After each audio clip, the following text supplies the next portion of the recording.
Start.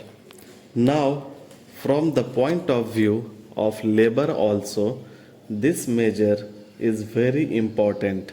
I am giving all the arguments. The second 5-year plan admits that in order to keep up production in the country, in order to develop our industries, it is of great importance to enthuse the working class and the workers. It is the correct approach. As far as words go, nobody will quarrel with it. In fact, we would like more and more workers to be enthused.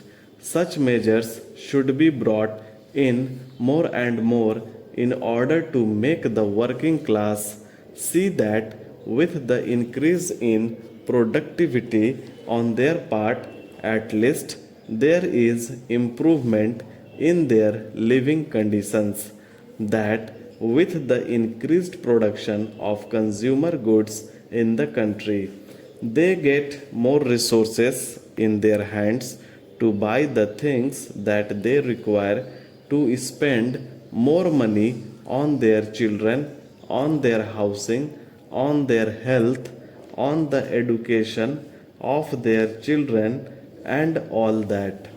You have to create a situation like this. You have to create a feeling like this. You have to make provision for this. Even from that angle, it is necessary that this should be accepted.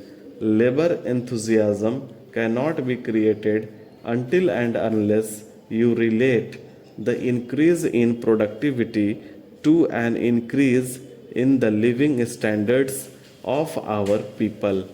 More production, more money in the pockets of the working class, more money in the pocket of the working class, more consumption of their daily necessities of life, and less privations and difficulties. Am I wrong in this? I would ask the honorable members to say. Therefore, on that score, it is essential. Then, even from the point of view of industrial expansion, it is essential. You will ask me how. I will tell you how. Now, it means that if this provident fund contribution is not taken from them to that extent, the money will be with the working class, and this money they would be able to spend in the market as customers and buyers of commodities. What does it mean? What are the economic implications of such a thing? Such a thing means that the demands for consumer goods in the country will go up. There will be expansion in the internal market. It is very essential when we talk about the industrial expansion that we also ensure expansion in the market. Unless there is a growing demand in the country for the industrial goods, you cannot have the expansion of industries. Expansion of industries does not take place in a satisfactory way, disregarding this factor of expanding consumption in the country. In order to ensure expanding consumption on the part of the working people, it is necessary for you to make more money available to them for consumption. Now, I will be up against the question, what about the savings of the community? You will ask, should not the workers contribute something towards the common savings for our country?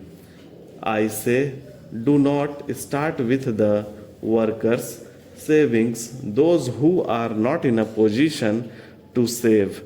You cannot expect those people who are not getting 2 square meals a day, whose children go without education and other elementary necessities of life to go on saving in an uncertain provident fund by undergoing all manner of denials at present. You cannot expect such a thing. Therefore, it is not a question of saving on the part of the workers.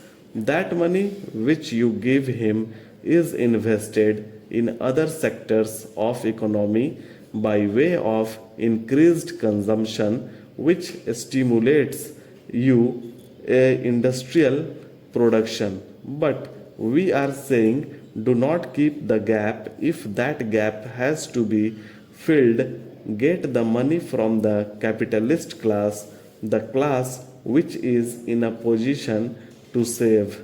By adopting such a policy, there will be a lot of savings.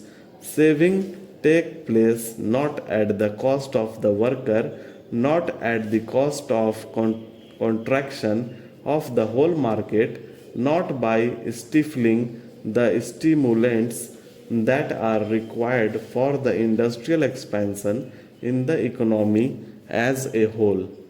Savings takes place on the basis of those who are in a position to save all that money which would have been otherwise spent, left in the hands of the capitalist class for unproductive purposes in importing race horses and perfumes and all manner of things would be available for being spent on clothes, books, medicines, and other things which are essential for the vitality of the community and for its healthy growth.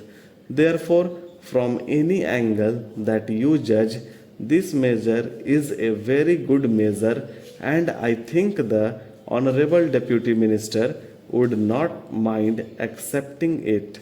He is somewhat allergic to me and to the communist benches generally.